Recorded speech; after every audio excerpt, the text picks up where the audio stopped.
हैदराबाद में एक मिसरा होता है कि फातिमा के दर का साहिल वक्त का सुल्तान है। एक मतला और एक शेर पेश करता हूँ बतौर खास। फातिमा ज़हरा के घर की ये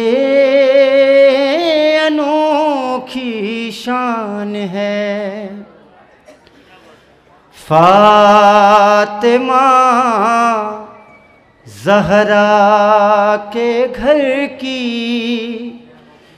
ये अनोखी शान है। इनके घर का बाचा बाचा बोलता कुरान है।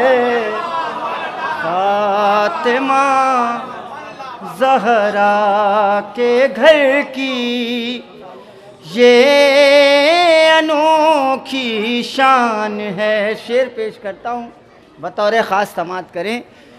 यूं तो ज़ैनब बाप की ज़ीनत है दुनिया में, मगर यूं तो ज़ैनब बाप की ज़ीनत है दुनिया में, मगर तू वो बेटी है जो अपने बाप की पहचान है।